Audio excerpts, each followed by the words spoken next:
might. Keeps getting better. How many more bones will you crush? Now I'm the bad guy. She wouldn't even harm a fly. Welcome back to the first villain review of 2022, and today we got Agent Smith from the good old-fashioned Matrix franchise. But first, your boy finally got a Patreon. I'm not a villain who's after the money like I've made fun of so many times before, but these videos, they're not easy to make, and whenever one starts to do good, oftentimes the copyright people go, "Kablah!" Copyright claim. You get jack shite, brother. It's extra content. Nothing is changing on the channel. Check it out if you want. I got some cool perks, like a fast track villain review of your choice. If you don't want to wait for me to take them from my giant list of villains and put them onto the poll, I really appreciate it. But that's enough of that. Let's talk about Agent Smith. I must get out of here. I must get free. A lot of people say that the Matrix films are more confusing than the sexuality of Dean Pelton, but luckily the origin of Agent Smith, it's pretty straightforward. For those who don't know, let me give a brief, just real quick backstory of the Matrix. Humans are stupid. I don't know if you know that, and in the world of the Matrix, we say to ourselves, okay, AI is super cool and not at all evil, so obviously we make AI and obviously it's like super evil. So then the aforementioned dummies, they say, okay, yeah, the robots might have taken over the world, but they're solar powered, so if we kill the sun, we should be like cash money, right? Humans then nuke the sun or something like that, everything goes black, but then the robots decide to replace their AA batteries with humans by plugging them into an imaginary world called the Matrix. Eventually, though, some humans escape, and the Matrix creates Agent Smith and a team of programs to stop interference from the outside humans. And that's the motive. It's a pretty straightforward motive, and it makes complete sense because he's a computer program designed to perform one very specific task. He doesn't want power or money or to destroy the world or make a million clones of him, or at least that's how it first is. Although only a human mind could invent something as insipid as love. So with Agent Smith, we sort of bump into kind of a confusing dilemma. In the first Matrix movie, Smith is a program that wants to stop the red pill peeps so he can get out of the Matrix because he says it's like totally gross and like whatever, or it sucks or something like that. It's a simple motive for a computer AI type villain, and it keeps things from being too convoluted. But then we get the next three movies, and it gets kind of, how do I say this, a little weird. It's still hard to understand these movies, and I tried to look up like Matrix Explained videos, and it was just like all these guys saying like, so Neo is Smith, and basically what that means is that Neo, when he jumped inside of Smith's like stomach, he was just inside of him now, and so now Neo's inside of Smith, but like not in a gay way. So Agent Smith turns into a virus, and now he wants to destroy the world because Neo and Smith are two sides of the same coin. They cannot coexist without each other. So when Neo survives somehow miraculously at the end of the third one, so does Smith. So when he comes back and he realizes, then he like assimilates an old black lady. Agent Smith is by far the thickest character in all of these movies. So there's sort of like base Agent Smith, and then there's computer virus god of the Matrix Agent Smith. And it sucks that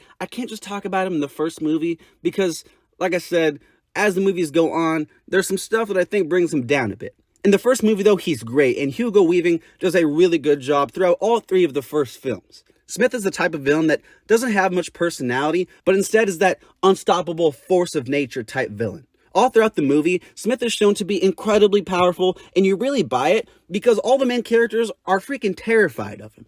The agents themselves are intimidating, but I don't know, guys, so Smith, it just hits different, and he's easily one of film's most intimidating villains, like I said, at least in the first movie. The Wachowskis rightfully get a lot of recognition for this film, but I don't think they get enough credit for the dialogue, especially the stuff that comes from Smith. I don't know if it's Hugo Weaving or just great lines. It's probably a little bit of both. Every word Smith says, it's just so quotable and interesting.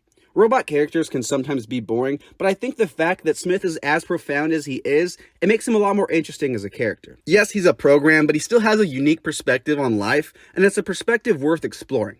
Adding on to that, although he's just a program, he actually does have a fair amount of personality. He has sort of an offbeat wit to him, and it sometimes feels like he's just reveling in his own actions. If I am talking about the sequels, though, I think Smith gets a little too messy with things, and I feel like he's not the final villain because it makes sense, but rather because he was so good in the first film.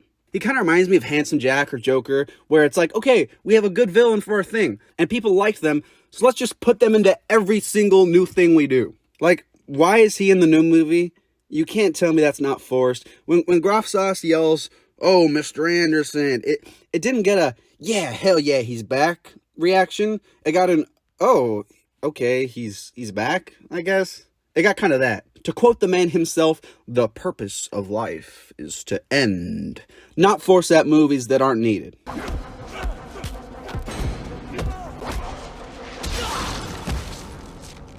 Some say the Matrix sequels are all trash, and some haters will even tell you that, oh, he's not the final villain because it makes sense, but because people liked him in the first movie. But Agent Smith has some awesome scenes all throughout the series. The interrogation scene with Morpheus, come on, talk about iconic. The ending fight with Neo, one of the best fight scenes ever, and I'd also say one of the most satisfying conclusions in a film, also probably ever. What's better than a fight between Smith and Neo, you might be asking? That's a good question. How about a fight with like 30 Agent Smiths? How do you top that though, am I right? How about a fight where everyone is Mr. Smith, you're Smith, even Neo is Smith, everyone is Smith? All these fights really are legendary though, and the action in these movies is iconic for a reason, and that's because they go hard. Biscuits and Gravy, Boredom and Brand, Neo and Smith are one of those legendary duos that just can't live without the other. The dynamic between these two are what I think of when I think of this franchise, and I also think it's the best part. The best hero-villain dynamics are the ones that make each other better, and we see that with Neo and Smith. The action is great, but also the dialogue here is good as well, and sometimes their conversations are just as enjoyable as their slow-motion jump punches. As forced as some of the later stuff might be, Smith never gets old, and he's always a high point when everything else starts to seem kinda low.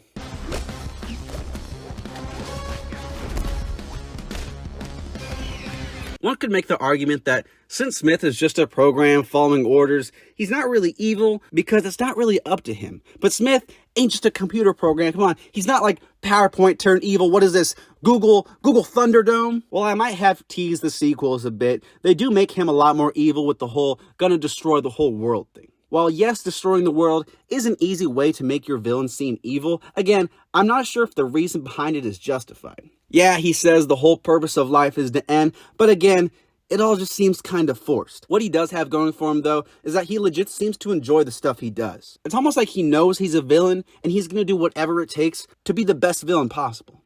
You're going to help us, Mr. Anderson. Whether you want to or not. It's hard to rate Agent Smith because the villain we get in the first movie is one of the most iconic villains ever, and it makes complete sense why. He's intimidating, he's cool, he's a pain in our hero's sides, and the performance is amazing. That being said, I think some of the stuff in the future movies brings him down a bit by adding things that feel forced and not really needed. With that in mind, when I think of Smith, I don't think of the future movies, I don't think of the bad stuff, I think of the iconic stuff, the fights, the interrogation, Hugo Weaving. And no matter what the newest movie tries to do with him, it's not enough to make me look back at this character in a negative light. It's a tough one, but I think I'm going to give Agent Smith a 9. Mr. Anderson. Thank you so much for watching. If you check out the Patreon page, I would greatly appreciate that. I appreciate everyone for watching. I'm excited to make more content for everyone in the new year, so as always, let me know who I should review next. Heroes, villains, throw them at me. Thanks again for watching, and I'll see you next time, Mr. Anderson.